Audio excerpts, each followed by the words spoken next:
하나님 말씀은 구약성경 시편 13편입니다.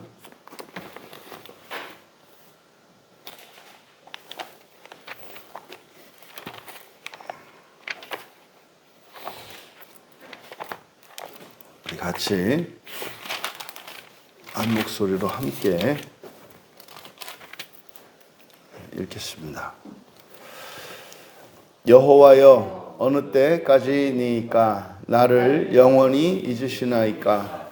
주의 얼굴을 나에게서 어느 때까지 숨기시겠나이까? 나의 영혼이 번민하고 종일토록 마음에 근심하기를 어느 때까지 하오며, 내 원수가 나를 치며 자랑하기를 어느 때까지 하리이까? 여호와 내 하나님이여, 나를 생각하사 응답하시고 나의 눈을 밝히소서. 두렵건대 내가 사망의 잠을 잘까 하오며, 두렵건대 나의 원수가 이르기를 내가 그를 이겼다 할까 하오며, 내가 흔들릴 때 나의 대적들이 기뻐할까 하나이다. 나는 오직 주의 사랑을 의지하여 싸우니 나의 마음은 주의 구원을 기뻐하리이다. 내가 여호와를 찬송하리니 이는 주께서 내게 은덕을 베푸심이로다. 아멘. 불안과 두려움이 몰려올 때라는 제목으로 말씀의 은혜를 나누고자 합니다. 이 시 또한 다윗이 지은 시이고 전체 6절로 되어 있는데 3년으로 구분할 수 있겠습니다. 그래서 1절과 2절을 제1년으로, 이것은 시인의 불안한 마음을 노래하고 있습니다. 시인의 불안이죠. 두 번째 연으로 3절과 4절을 꼽을 수가 있겠는데, 이것은 이제 시인의 두려움을 노래합니다. 그리고 마지막 5절과 6절 제3년에서는 언약에 대한 확신과 믿음의 회복을 노래하고 있습니다. 우리가 지금 시편을 앞에서부터 쭉 연결해서 보고 있는데, 이것은 마치 우리들이 신앙의 여정 속에서 우리 안에 일어나는 여러 가지 생각과 변화들을 이제 시로 나타낸 것으로 우리가 이해를 하고 보고 있습니다. 앞에 바로 12편에서는 조롱하는 자를 위해서 조롱받는 자가 기도하는 내용이었습니다. 그러니까 나를 조롱하는 그것으로 인해서 너무나 고통스럽고, 그렇게 오히려 그 나를 조롱하는 자를 원수로 여기고 하나님께 보통은 그 원수를 멸하여 주시도록 이렇게 이제 기도하는 것이 자연스러운데, 오히려 조롱당하는 사람이 조롱하는 자를 위해서 구원하여 주시기를 기도하는 내용이었습니다. 그럼 여러분, 우리가 일상생활에서 정말 그런 원수를 사랑하고 말이죠, 나에게 해를 끼치는 그런 사람을 위해서 기도했을 때, 정말 그럴 때 하나님이 내 기도를 들어주셔서 말이죠, 그 원수를 고쳐주고요, 또 내가 겪고 있는 이런 조롱받는 이 상황, 고통받는 이 상황, 이 고난을 딱 없애주시면 얼마나 폼나고 좋습니까? 내가 참은 것도 보람이 있고, 그리고 우리도 역시 그렇지, 예수님을 믿고 이렇게 하나님께 원수를 오히려 구원해 주도록 기도하니까 그 못돼 먹은 원수도 고쳐주시고, 내가 이렇게 알터니도 쏙 빠지고 정말 이렇게 되는구나, 뭐 이러면 얼마나 좋겠습니까?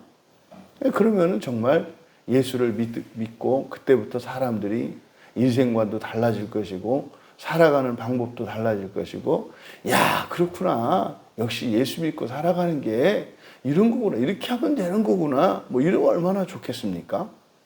그런데 이 시인의 이 시를 들어보면은 1년에서 뭐라 그래요?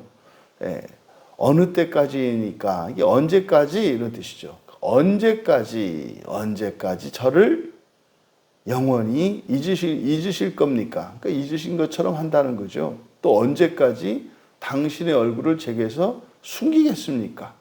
또 언제까지 이렇게 얘기를 합니다. 그러니까 무슨 말입니까? 해도 너무하시네. 내가 지금까지 내가 원수를 향해서 복수의 칼날을 갈았습니까? 아니잖아요. 하나님 말씀대로 내가 그 원수를 사랑하려고 오히려 그 원수를 구원해 주시도록 기도하고 살았잖아요, 하나님. 근데 어떻게 끝이 안 나요? 이런 거죠. 어떻게 이럴 수가 있어요? 그러니까 이것은 우리가 예수님을 믿고 또 성경이 하나님의 말씀이요 진리인 것, 나를 구원할 수 있는 유일한 길인 것을 믿고 순종을 한단 말이에요. 근데요, 안 돼요. 이 상황인 거죠. 어떻게 이럴 수가 있지? 정말 그렇게 조롱을 받으면서도 오히려 그를 위해서, 나를 조롱하는 그를 위해서 기도해서 그럼 그 사람이 좀 회개하든지 아니면 조금이라도 좀 변화가 일어나서 내 기도가 먹히는구나. 내 기도를 들어주시는구나. 뭐 이렇게 가능성을 조금이라도 좀 보여주시면 좋으련만. 최소한 더 악해지지 않으면 더 좋으련만. 근데요, 상황이 더 나빠지는 거예요. 상황이. 그러니까 그동안 그가 참고 하나님 말씀에 순종하며 살아왔던 그것이 이렇게 화의 원인이 되는 거죠. 확 올라온 겁니다. 지금 시인의 우리말 성경에 어느 때까지니까 언제까지예요? 언제까지? 저를 영원히 잊으시렵니까? 나를 잊으셨습니까? 무슨 말이에요? 전혀 하나님이 경험되지 않는 거죠. 내 삶에 하나님이 흔적도 없고 더더군다나 내가 이렇게 참고 인내하면서 순종하며 기도하는데도 전혀 대답하지 않는 것 같은 묵묵부답하시는, 그러니까 뭐 하나님이 있기는 있나? 어떻게 이럴 수가 있지? 그러니까 내가 결국 그러면 뭐 하나님 말씀을 지키나 안 지키나 똑같은 건데 혼자 내가 헛짓을 했구만. 힘들고 지치니까 심리적으로 그냥 뭐 막연히 이렇게 기댔는데 뭐 하나님이 있기는 뭐가 있어? 언제까지 당신의 얼굴을 제게서 숨기시렵니까? 이제는 아예 하나님의 존재 자체가 느껴지지 않는 거예요. 잊으시렵니까? 이거 있기라도 했잖아요. 존재해요. 근데 나를 신경 쓰지 않는 거죠. 이제는 얼굴을 숨겨요? 얼굴을 숨기는 것은 없는 것 같은 거예요. 언제까지 제가 내 영혼이 번민하고라고 이제 번역한 이 단어가 애차라는 말인데, 이 애차는 계획입니다. 계획. 그러니까 내 안에 계획을 두고, 네페시는 목숨이잖아요. 그러니까 영혼이기보다는 나입니다. 나. 그러니까 배 네페시, 그러니까 내 안에 이런 뜻이거든요. 그러니까 내 안에 계획을 두고, 제가 제 안에 언제까지 이렇게 계획을 두고 매일 마음에 슬픔이 있게 하시렵니까? 근심이라고 번역한 것이 야곤, 그냥 슬픔입니다. 큰 슬픔을 나타내는 거거든요. 그러니까 뭡니까? 2절은 내 안에 어떤 계획을 둬. 그런데 그 계획이 뜻대로 안 이루어져. 이게 뭐예요? 내가 기도했잖아요. 하나님, 나를 조롱하는 저 사람이 자기가 왜 저러는지를 모릅니다. 하나님, 불쌍히 여겨주세요. 나를 구원해 주세요.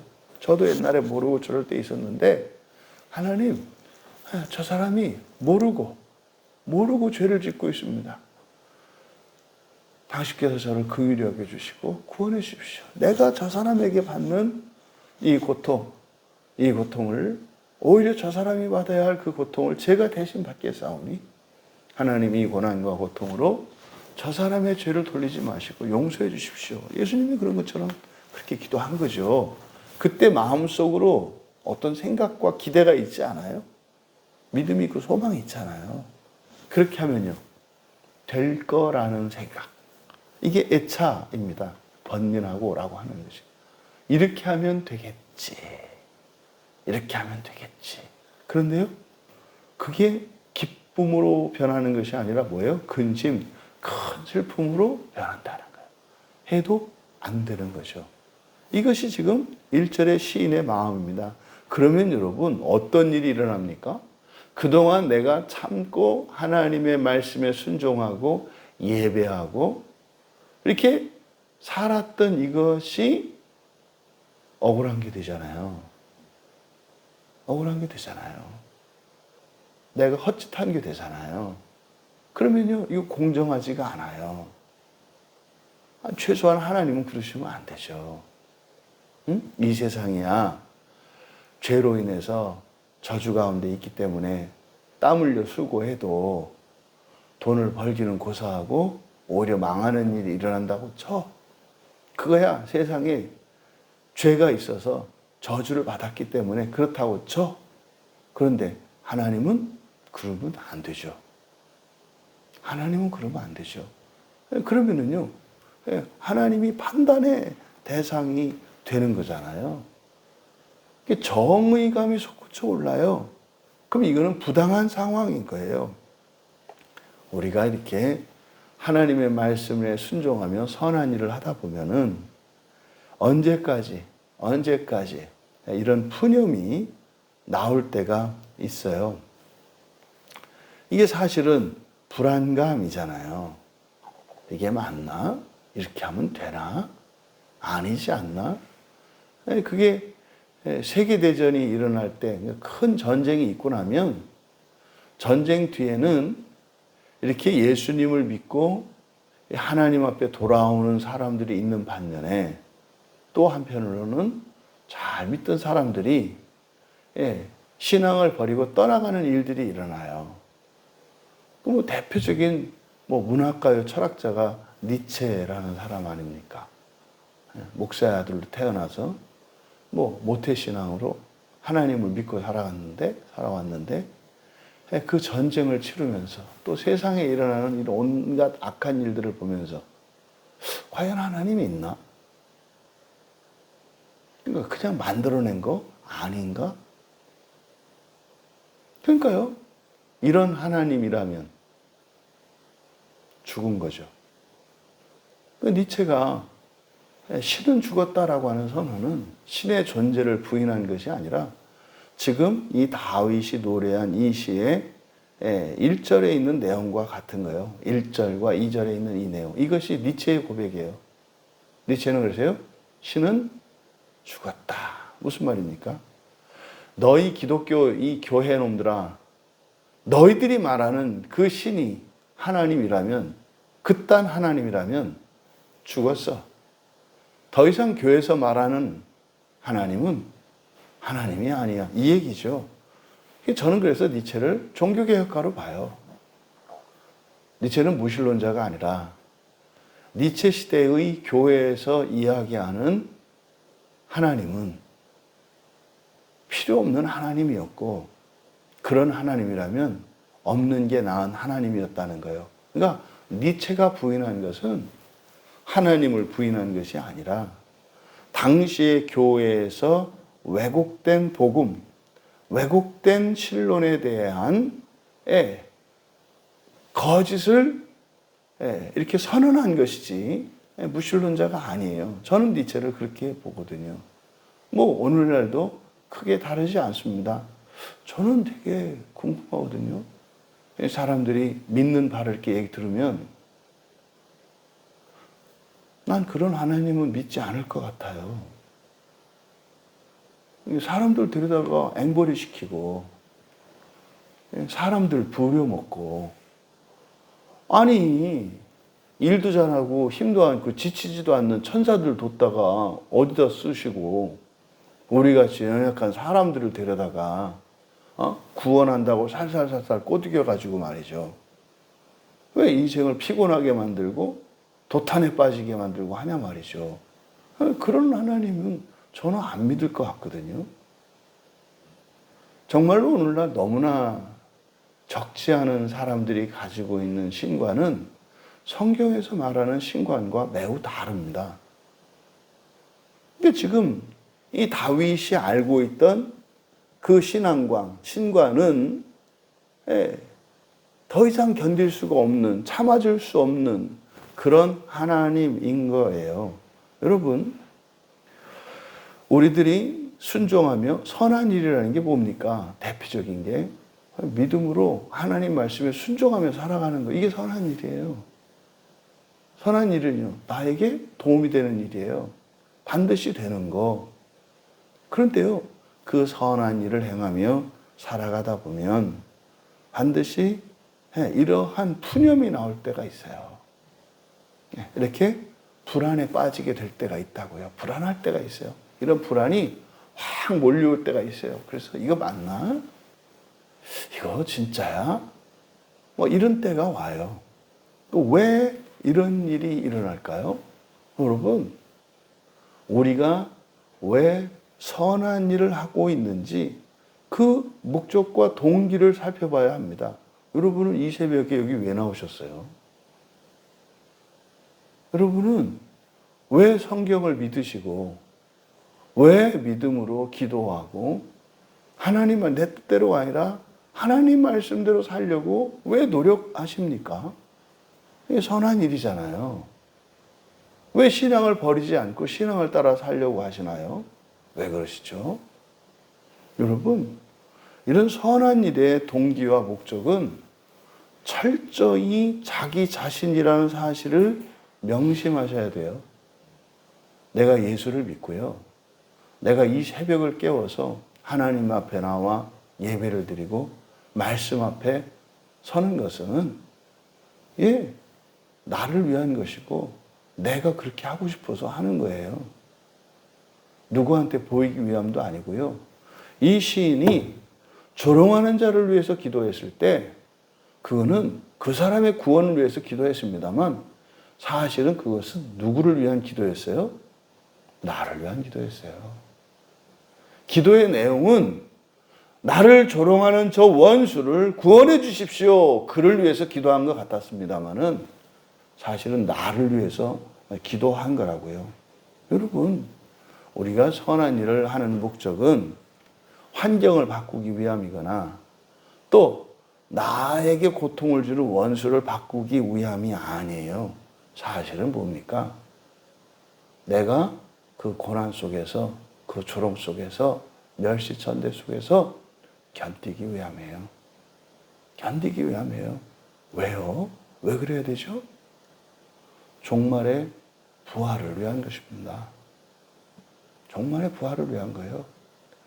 악하고 고난받는 상황 속에서도 우리가 인격을 버리지 말고 신앙을 버리지 말고 더 나아가 우리가 하나님 자녀된 것을 명심하고 신앙의 양심을 따라 인간성을 버리지 않고 명예를 지키며 살아가는 이유는 마지막 날의 심판과 부활을 위한 거예요. 내가 참는 것은 그 사람이 사랑스럽고 그 사람을 살리고 싶고 이것이 아니라 있죠. 근데 그것은 부차적인 원인이라고요. 모든 선한 일의 동기와 목적은 철저히 나 자신이라는 것을 잊지 마라. 조롱하는 자를 참고 그를 위해서 기도했지만 그것은 그를 위한 것이 아니고 나를 위한 것이었고 하나님을 위한 것이 아니고 나를 위한 것이었다. 그러니까요. 내가 행한 선한 일 때문에 누가 알아주기를 바라거나 누구한테 어쩌면 이럴 수 있냐고 말할 거 아니에요. 내가 바뀌기 위해서, 내가 새롭게 되기 위해서, 내가 영광스러운 그 첫째 부활에 참여하기 위해서 내가 하는 거예요. 이제 찬바람이 나는데 운동하시는 분들은 이제 겨울철에 이렇게 막 근육을 키우고 힘을 키우는 운동을 해요.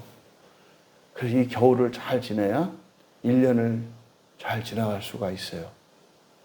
오늘 뭐 죽으라고 막 운동을 하면서 막 그냥 이를 악물고 하는데 순간적인 허물로 확 몰려올 수 있거든요. 내가 이거, 이거 코치 때문에, 감독 때문에, 누구 선배 때문에, 내가 이래야 되는 거야? 내가 이렇게까지 할 필요가 있어? 나를 위해 하는 거죠. 누가 시켜서가 아니라, 누구 눈치를 봐서가 아니라, 누구를 만족시키려고 하는 것이 아니라 나를 위해서 하는 거죠. 우리가 언제까지입니까? 라고 하는 푸념이 일어날 때는, 그러니까 왜 일어나는 거예요? 선한 일에 그 동기와 목적이 자기 자신인 것을 잃어버리고 다른 것인 것처럼 순간적으로 착각하는 거예요. 그 자기를 위해서 하면서 어떻게 하나님이 이런 거죠. 뭐 마치 철없는 애들이 공부 막 하다가 막 성질나는 거죠. 엄마 때문에 내가 이 고생하고 있어. 왜 엄마는 나한테 막 그 잔소리해가지고 공부하게. 지 위해서 공부하는 거지. 무슨 엄마 위해서 공부하나? 이런 거죠. 신앙생활에 이런 게 있을 수 있어요. 이렇게 불안에 휩싸이니까 이제 시인에게 이제 두려움이 엄습합니다. 2연에서 하나님, 3절에 하나님, 여호와 내 하나님이여. 네, 성호가 바뀌었죠. 맨 처음에 여호와여, 여호와여. 그러다가 이제는 여호와 내 하나님이여. 여호와여 라고 부르던 시인이 여호와 내 하나님이여 라고 할 때는 이제 상황이 좀 달라졌죠. 조금 뭐 애절하고 좀 간절해 보이지 않습니까? 여호와 나의 하나님. 그러니까 뭐 없다, 뭐 하나님이 없는 것 같다 이랬다가 갑자기 여호와 내 하나님이여. 그러니까 왜 이렇게 하겠습니까? 하나님이 없다고 생각하니까 순간적으로 이제 화가 나서 말이죠. 이 불안에 쌓이니까 없나? 내가 이거 엉뚱한 짓 하는 거 아닌가? 이랬는데 또 가만히 생각해 보니까 진짜로 하나님이 없어지면 어떻게 돼요? 이것도 더 큰일이잖아요. 소망이 없네.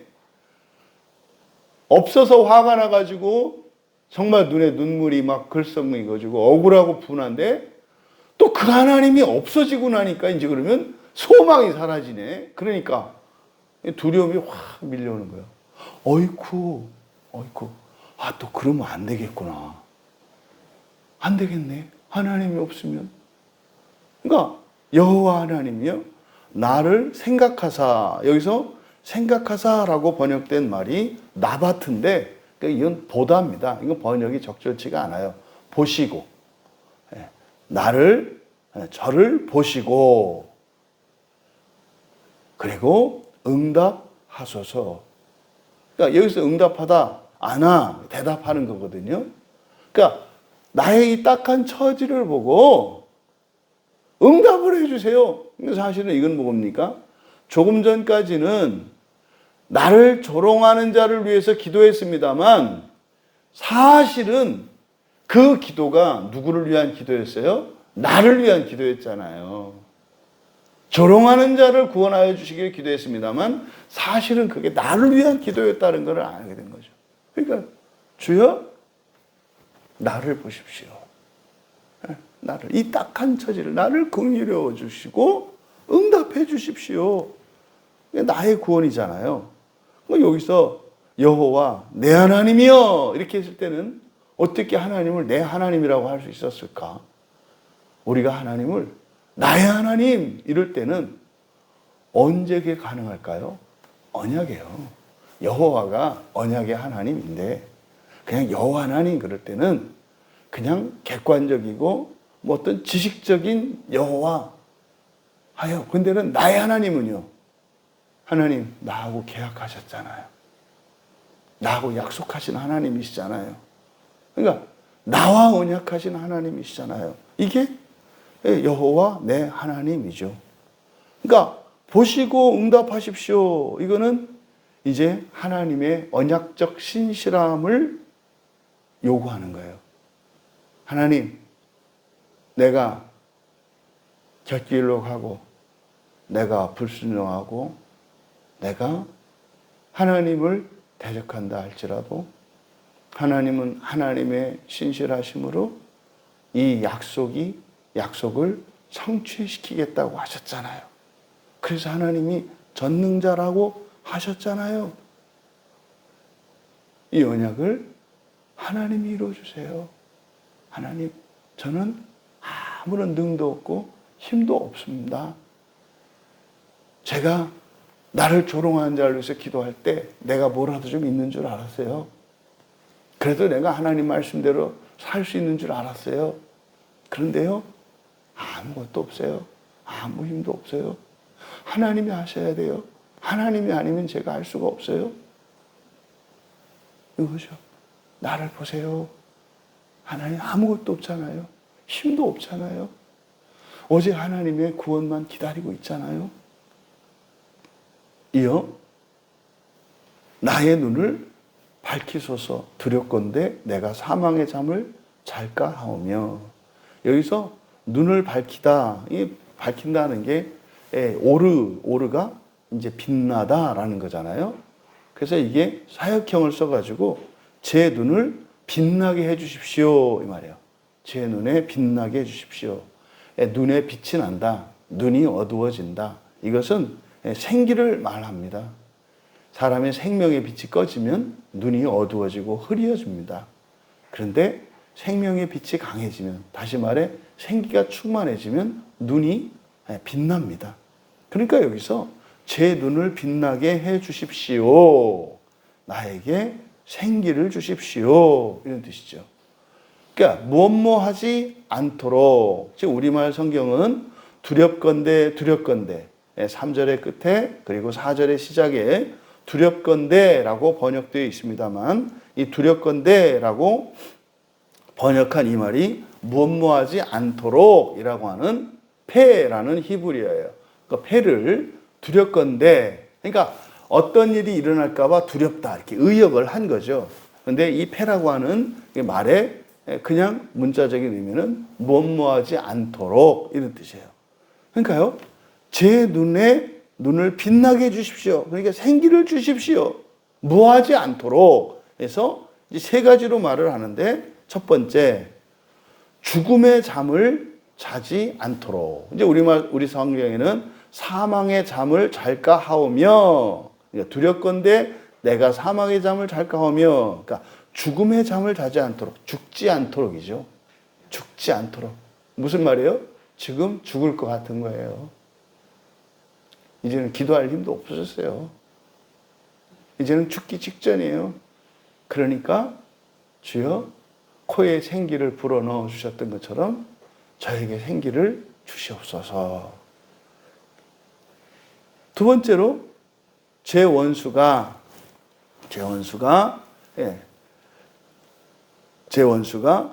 내가 그를 이겼다고 말하지 않도록. 이것은 4절에 두렵건대 나의 원수가 이르기를 내가 그를 이겼다 할까 하오며, 이걸 직역하면 제 원수가 내가 그를 이겼다고 말하지 않도록. 세 번째, 내가 흔들릴 때에 대적들이 기뻐할까 하나이다. 여기도 마찬가지입니다. 흔들린다라고 하는 것은 비틀거리다예요. 모트, 이 모트는 비틀거리는 거. 내가 힘이 빠져서 말이죠. 이렇게 위태롭게 걸어가는 모습이에요. 기력이 없어서 비틀거리다. 내가 비틀거릴 때 나를 고통스럽게 한 자들이 기뻐하지 않도록. 여기 이제 대적이라고 번역을 해놨는데, 이 대적이라고 번역한 말이 차르는 좁히다, 억압하다 이런 뜻이거든요. 그래서 나를 고통스럽게 하는 그 자들이 기뻐하지 않도록. 결국 지금 시인은 하나님께 생기를 주시도록, 힘을 주시도록 기도하고 있어요. 그 생기가 오면 어떻게 돼요? 죽음의 잠을 자지 않도록 그랬으니까요. 죽음을 이길 수 있는 생기예요. 생기는 죽음을 이길 수가 있어요. 그리고요, 원수가 내가 그를 이겼다고 말하지 않도록. 그러니까요, 원수를 원수에게 굴복하지 않고 견딜 수 있게 하는 것이 생기예요.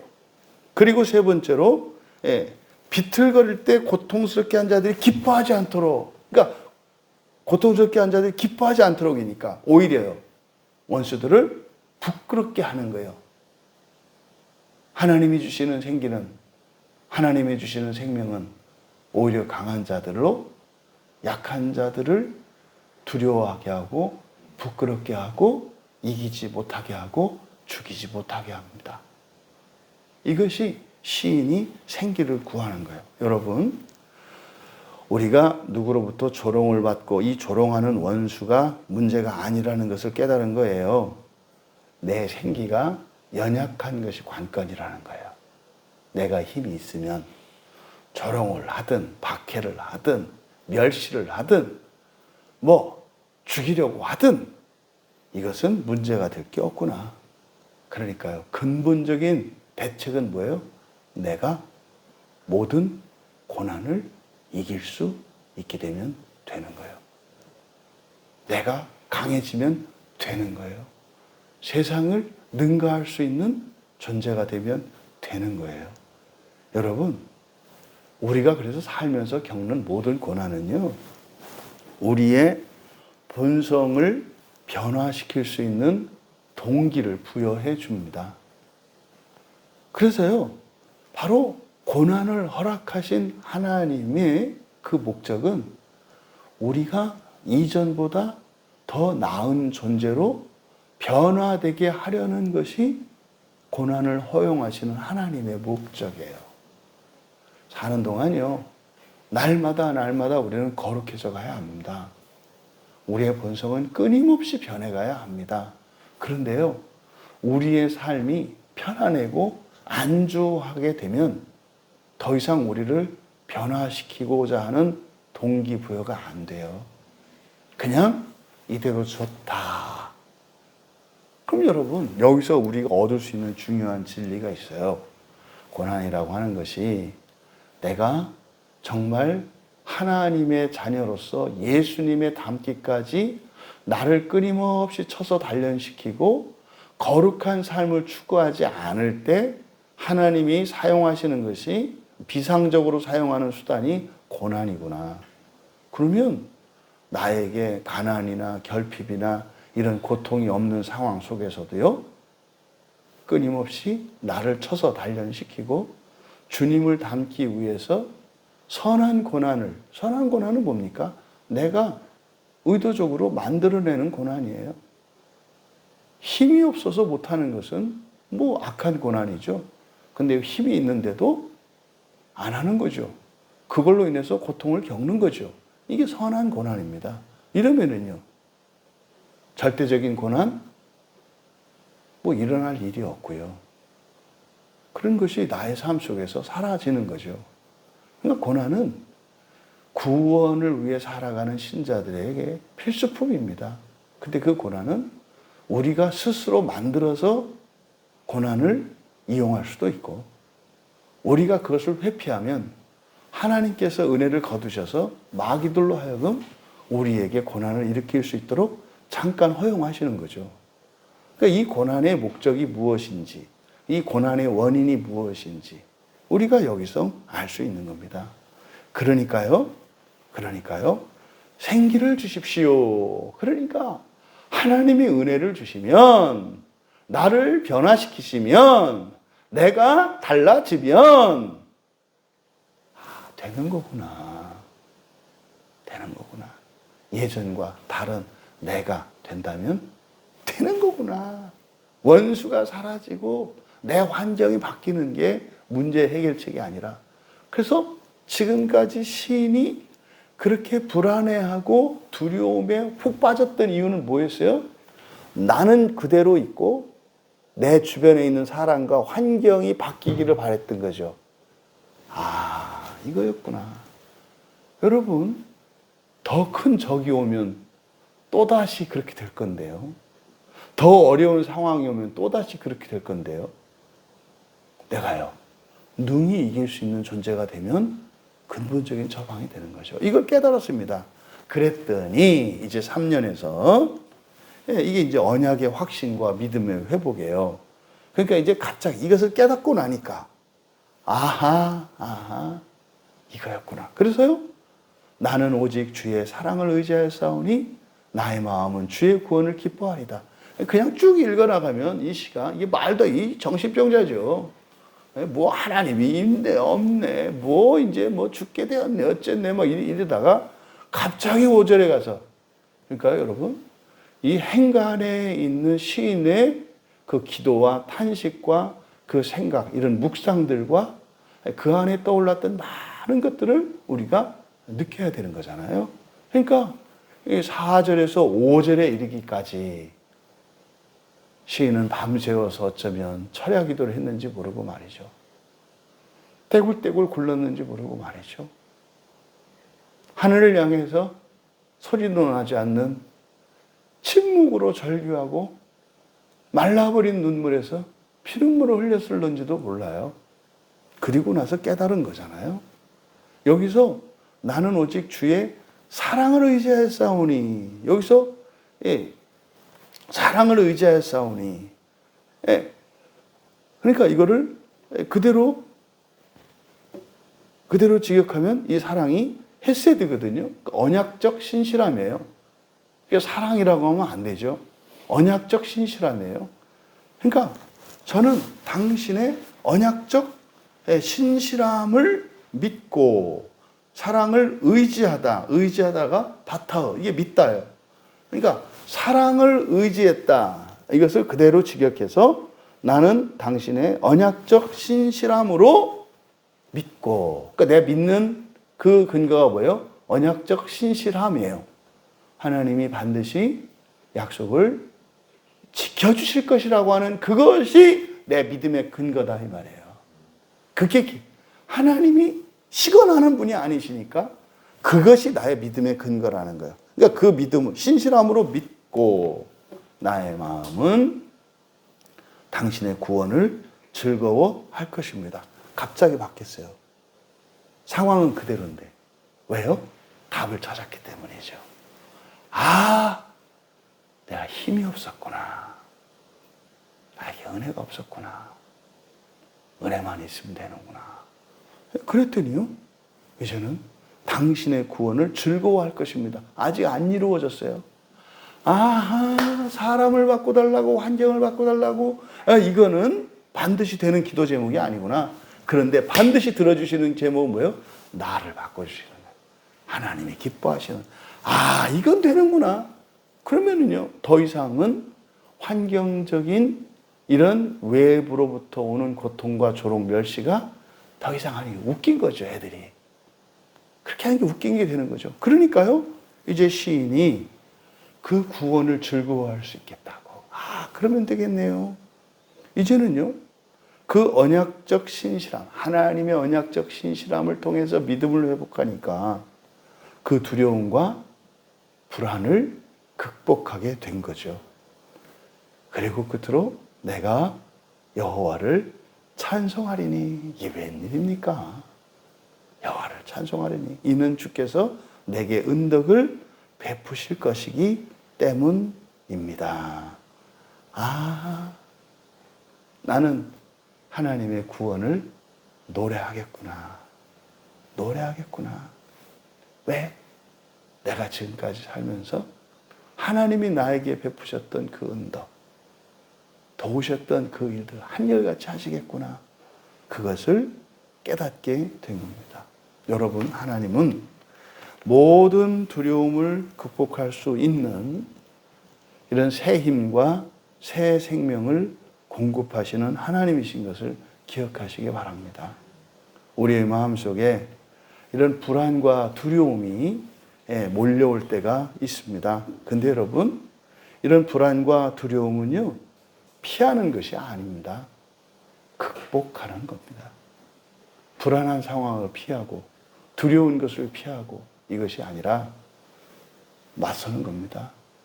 그래서 그것을 뛰어넘는 것입니다. 다윗이 골리앗을 넘어뜨렸던 것처럼 애굽에서 탈출하던 이스라엘 백성들이 초롱송과 같이 앞을 가로막고 있는 홍해 앞에 딱 서는 겁니다. 그 불안과 두려움을 없애는 겁니다.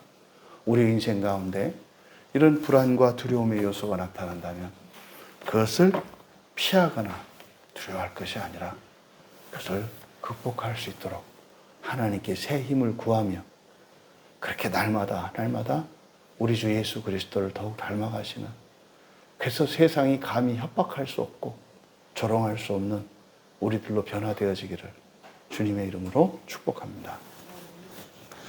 존귀하신 하나님, 예수 그리스도를 믿고 믿음을 따라 선한 일을 행하며 살아갈 때 때로는 저희들의 마음속에 이런 불안과 두려움이 엄습해 올 때가 있습니다. 하나님, 그럴 때 그 불안과 두려움으로 오히려 더욱더 거룩해질 수 있는 은혜의 기회로 삼게 하여 주시고, 저희들의 모든 구원의 근본적인 대책은 저희들이 변화되는 것임을 잊지 않게 하여 주셔서 그때그때 미봉책으로 상황을 바꿔주시도록 기도하는 것이 아니라 모든 상황을 이길 수 있는 자로 변화시켜 주시기를 하나님의 은혜를 구하며 새 생명을 구하는 저희들이 되게 하옵소서. 감사하며 예수님의 이름으로 기도하옵나이다.